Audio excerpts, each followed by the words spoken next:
Assalamualaikum warahmatullahi wabarakatuh. Ketemu lagi di channel saya M1 Ngoprek, channel seputar perbaikan handphone. Kali ini ada Xiaomi Redmi 4A ya. Ini kendalanya, informasi dari yang punya, touchscreen-nya tidak bisa disentuh, baterainya kembung, serta tombol on off-nya bermasalah. Dan nanti di akhir tolong minta ditambah anti gores. Oke, baik kawan-kawan, bagaimana cara saya memperbaiki handphone Xiaomi Redmi 4 ini? Silahkan disimak video ini hingga selesai ya. Dan jika video ini bermanfaat, minta tolong bantuannya, minta disupport agar channel ini berkembang dengan cara tekan tombol subscribe, like, serta aktifkan notifikasi loncengnya agar channel ini semakin berkembang ke depannya. Dan bagi kawan-kawan yang sudah subscribe serta mengaktifkan notifikasi loncengnya, saya doakan semoga selalu diberikan kesehatan, kesuksesan, serta keberkahan. Oke, baik kawan-kawan, langsung saja kita akan membongkar handphone ini ya. Jangan lupa melepaskan konektor SIM-nya terlebih dahulu. Dan ini casing penutupnya sudah saya lepas ya. Dan ini baterainya benar ya, sudah kembung, sudah masuk angin. Dan ini adalah tombol on off-nya. On off-nya sudah keras ya. Kita akan coba matikan handphonenya karena tadi posisinya masih hidup ya. Dan untuk memperbaiki tombol on off ini saya skip ya. Jadi saya sudah pernah share di video sebelumnya bagaimana cara memperbaiki tombol on off untuk semua handphone Xiaomi ya. Silahkan dicek, linknya ada di deskripsi. Oke, baik kawan-kawan, dan itu penutup mesinnya sudah saya lepas ya. Lalu kemudian saya melepaskan soketnya satu persatu, termasuk soket antena, soket baterai ya. Dan itu adalah konektor yang terhubung menuju ke touchscreen ya. Jadi sebelumnya konektornya ini sudah saya coba bersihkan, sudah saya coba sikat-sikat, lalu kemudian saya pasang ulang dan ternyata tidak ada perubahan. Jadi ya tetap solusinya harus kita ganti. Jadi tadi di awal video sudah saya tunjukkan ya, saya sudah menyiapkan touchscreen, berikut baterainya. Dan itu ada fleksibel terhubung ke mesin bawah ya, kita lepaskan juga. Kalau saya coba perhatikan mesinnya masih aman ya, tidak ada bekas korosi. Dan itu tanda putih, kertas putihnya itu belum sampai merah. Oke, kita akan melepaskan baterainya dulu ya. Untuk melepaskan baterainya saya menggunakan alat seperti ini, dicokel. Dan itu ada fleksibel, hati-hati ya, ikut kena congkelan. Ada fleksibel yang terhubung ke mesin bawah, juga fleksibel LCD-nya. Seperti itu saja ya cara melepaskannya. Dan lemnya sudah mulai rapuh, mulai ngering ya, karena usia pakainya sudah lumayan lama ini. Cuman kalau kita perhatikan tadi di awal pembongkaran, ini mesinnya masih segel ya, jadi masih belum pernah diservis. Handphone ini masih perawan. Dan ini adalah fleksibel LCD-nya, kita kupas dulu ya. Dan inilah tahap yang menentukan, yaitu tahap pembongkaran LCD. Jadi bila mana nanti gagal, maka kita akan mengganti LCD-nya satu set. Tapi apabila sukses dalam pembongkarannya, maka kita bisa melakukan penggantian touchscreen-nya saja.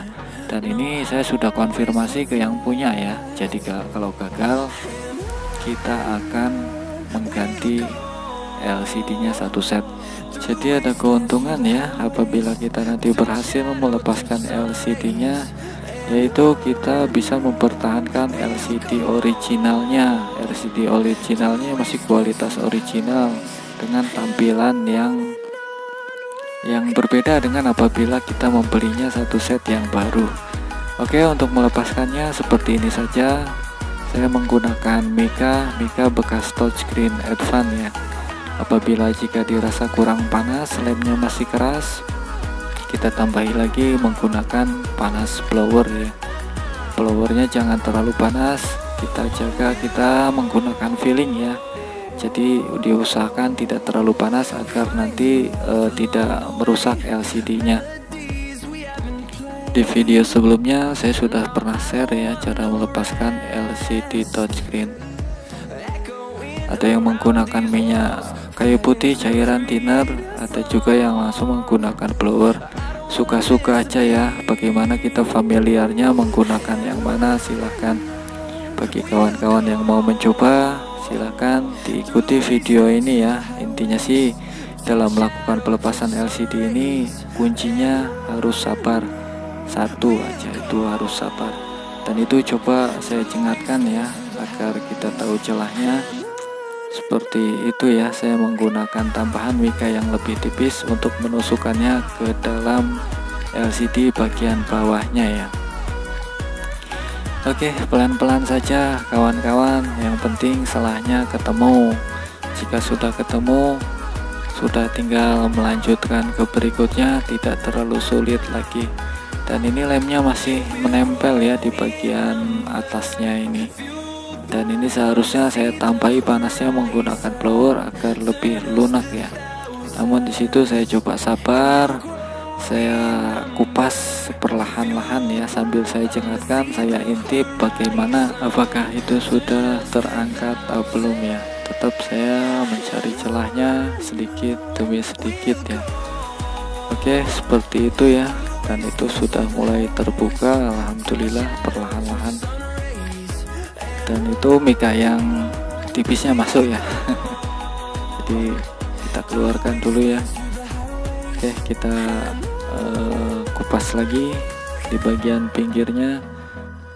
Sepintas terlihat greget ya. Saya juga yang sedang mengedit video ini, ketika melihat bagaimana cara saya melepaskan LCD ini, yo greget seperti itu. Tapi intinya tetap harus sabar ya. Jadi jika masih lemnya masih dirasa keras, kita coba tambahi panasnya lagi menggunakan blower ya. Kita panasi lagi, namun jangan terlalu kelamaan. Kita jaga agar LCD-nya masih aman ya. Oke, kita akan membantu lagi menggunakan mika berikutnya ya. Kita congkel lagi, kita pindahkan dulu posisinya ya. Kita mencari celahnya lagi untuk di bagian bawahnya ya. Dan ini di bagian bawahnya masih lemnya masih terasa kuat ya. Jadi jika memang dirasa sulit, kita akan menambahi panasnya menggunakan blower ya. Dan biasanya untuk melepaskan LCD ini biasanya saya skip, namun ini tidak saya skip ya, agar kawan-kawan di sini bisa memahami bagaimana caranya melepaskan LCD. Jadi memang butuh kesabaran, dan ilmu sabar ini memang harus bisa kita kuasai dalam setiap hal apapun ya, dalam setiap pekerjaan apapun. Dan itu diperhatikan, sebenarnya itu tinggal narik saja ya. Namun lagi-lagi di sini kesabaran kita diuji ya. Jika memang masih belum lemnya belum terkelupas semua, kita potong lagi menggunakan mika ya, pelan-pelan seperti itu. Mungkin belum terlalu dalam tadi. Dan di bagian sini, di bagian bawah ini kita juga perlu hati-hati ya, karena di situ ada fleksibel LCD-nya. Jangan sampai sobek, jangan sampai terputus. Yang nanti kita udah pelan-pelan, kita udah berusaha sabar, akhirnya LCD-nya tidak bisa digunakan. Jadi untuk di bagian bawahnya ada fleksibel LCD ya. Dan jika kawan-kawan perhatikan, ini penuh resiko ya. Jika kita memang kurang sabar, kita main congkel, kita main angkat seperti itu, percuma saja kita melakukan proses ini dari awalnya ya. Oke, seperti itu. Dan alhamdulillah ya, sudah mulai terlepas, mulai LCD-nya sudah bisa kita angkat. Oke, seperti ini tampilan LCD-nya. Dan itu ada bekas lemnya ya, yang masih menempel. Dan itu yang tadi lemnya sangat kuat ya, terutama di bagian atas serta di bagian bawahnya ya. Lalu kemudian saya masih penasaran ya dengan LCD-nya ini, apakah tadi terjadi human error, terjadi kecelakaan, atau seperti apa pada saat pemanasannya. Lalu kita akan cobanya lagi. Untuk mencobanya seperti ini ya, tidak usah kita memasukkannya ke frame. Kita sambungkan, kita hubungkan soketnya ke soket LCD berikut baterainya, lalu kita akan coba hidupkan dengan cara menekan tombol on off. Dan inilah fungsinya, tadi kita tidak melepaskan soket on off nya ya, jadi soket on off nya masih tetap menempel ya. Fungsinya ya untuk kita nanti mencoba seperti ini. Dan itu tampilannya alhamdulillah ya, LCD nya masih bening, tidak ada bekas kecoak. Oke, jika sudah, kita akan melanjutkan ke tahap berikutnya ya, yaitu tahap melepaskan, memisahkan antara LCD dan touchscreen-nya. Di sini saya menggunakan Sansin ya, Sansin LCD separator serinya S918K. Apabila kawan-kawan belum memiliki alat seperti ini, saya pernah share juga video sebelumnya, yaitu menggunakan setrika ya. Jadi bagi kawan-kawan yang penasaran, silahkan ditonton video sebelumnya, judulnya yaitu cara mengganti touchscreen Samsung J5 2015, dan linknya sudah saya sertakan di deskripsi ya, silahkan ditonton juga. Untuk memisahkannya, di situ ada benang ya, kawatnya sangat tipis, jadi dia memang khusus untuk memisahkan LCD dan touchscreen. Kawat pemisah LCD seperti ini bisa kawan-kawan dapatkan di toko-toko spare part ya, spare part khusus handphone, atau di toko online, silahkan di searching. Dan itu kawatnya sudah mulai sampai ke ujungnya, dan saat ini prosesnya sudah selesai ya, dan kita lihat hasilnya seperti itu. Oke, dan ini sudah terpisah ya antara touchscreen dan LCD nya. Dan disitu masih ada sisa lem ocanya ya, ini namanya lem oca kering. Dan ini nanti lem ocanya akan kita bersihkan, dan itu coba saya matikan dulu LCD separatornya. Oke, di sini saya melanjutkan ke tahap berikutnya ya, yaitu membersihkan sisa lem oca yang masih menempel. Di video sebelumnya saya juga pernah share, jadi caranya tidak seperti ini ya. Jadi saya menggunakan lidi diputar ya, searah jarum jam. Namun kali ini berbeda, rupanya lem ocanya tidak bisa menggunakan metode seperti itu. Kita coba dengan cara seperti ini ya.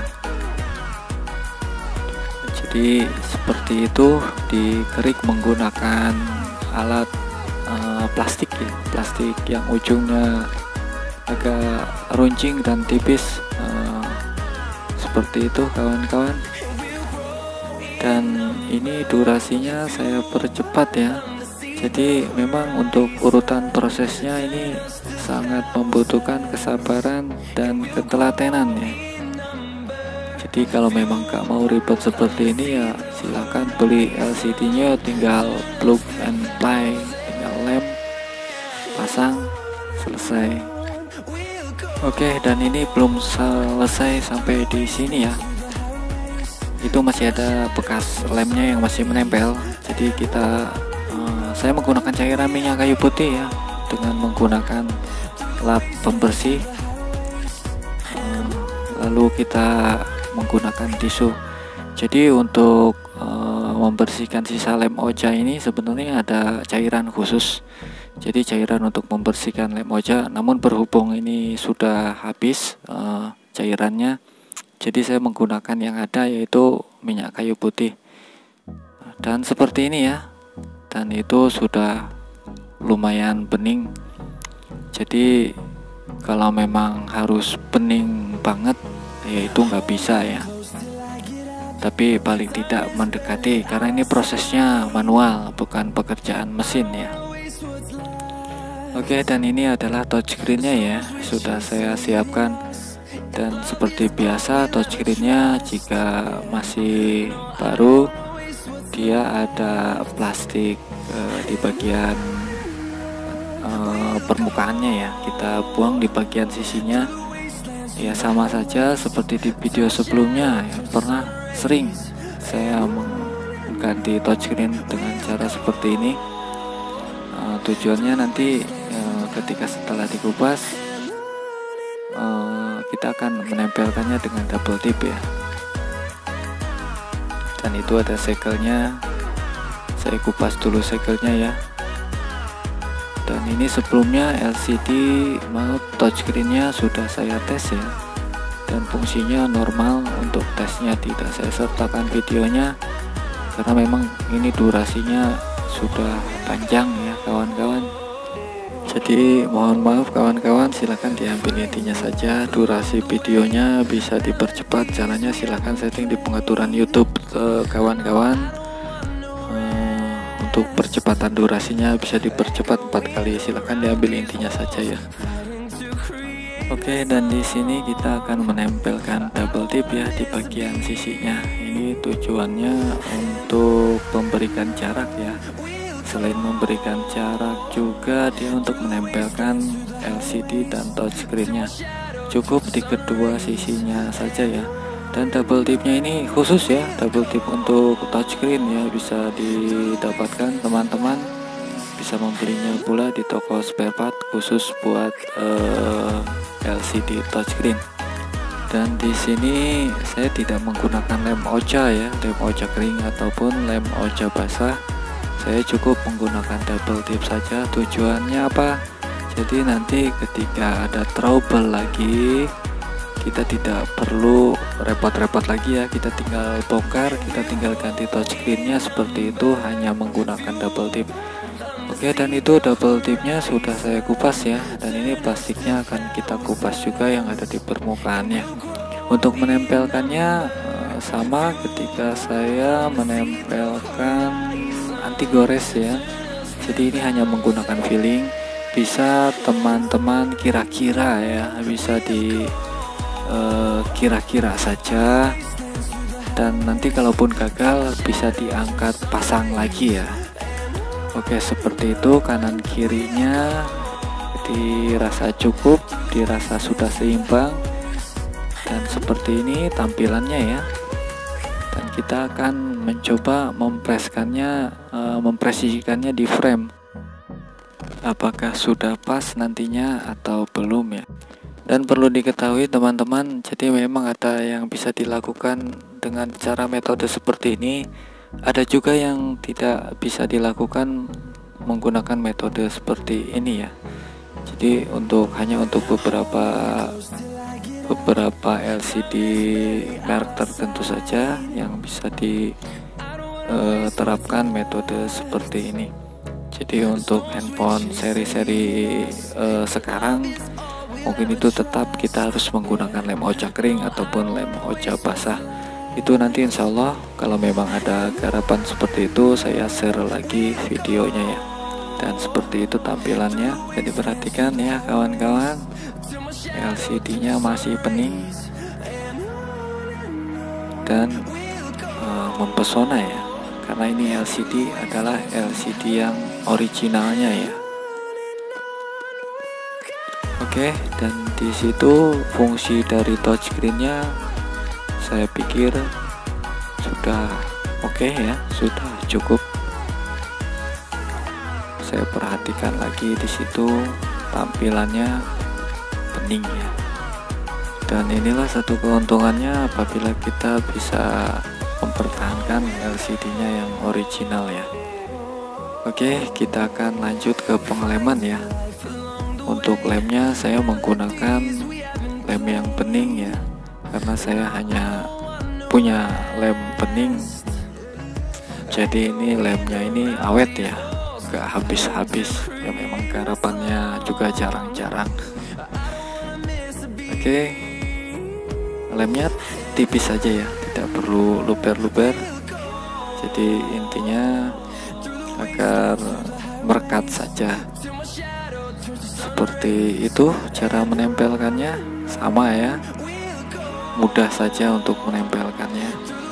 Dan jika ada sisa lem yang luber, kita seka saja menggunakan tisu ya. Dan itu ya, kalau LCD yang masih original ditempelkannya itu langsung plek ya.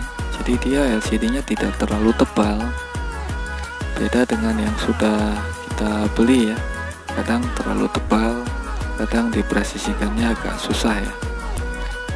Oke, kita lanjut ke pemasangan baterai ya. Dan ini saya sudah menggunakan baterai yang baru ya, kualitas original, kualitas yang bagus ya. Jadi memang permintaan dari yang punyanya agar dipasangkan baterai yang bagus. Oke, untuk menempelkannya saya menggunakan lem LCD juga ya, lem LCD yang tadi saya gunakan untuk menempelkan LCD. Oke, kita akan melanjutkan ke pemasangan tutup mesin ya, dan itu saya skip karena hanya untuk menutup mesinnya saja. Dan ini tombol on off bagian luarnya itu sudah mulai rapuh ya, tapi tidak mengapa karena fleksibel on off nya serta volumenya sudah saya perbaiki tadi ya. Dan ini sudah saya tutup ya, dan sudah presisi. Oke, kita coba hidupkan ya, dan kita pasang konektor SIM nya seperti itu. Dan tombol on off nya sudah dipastikan tidak terlalu susah ya. Dan ini adalah permintaan dari yang punyanya ya, agar dipasangkan anti gores. Untuk pemasangan anti goresnya saya skip juga ya. Jadi sudah pernah saya share di video sebelumnya cara memasang anti gores ya. Silahkan ditonton juga ya. Oke, baik kawan-kawan, kiranya cukup sampai di sini saja ya video saya berbagi pengalaman bagaimana cara memperbaiki handphone Xiaomi Redmi 4A ya. Mohon maaf apabila durasinya terlalu panjang dan apabila ada kata-kata dari saya yang kurang bisa dipahami ya. Saya akhiri, wabillahi taufiq wal hidayah. Wassalamualaikum warahmatullahi wabarakatuh.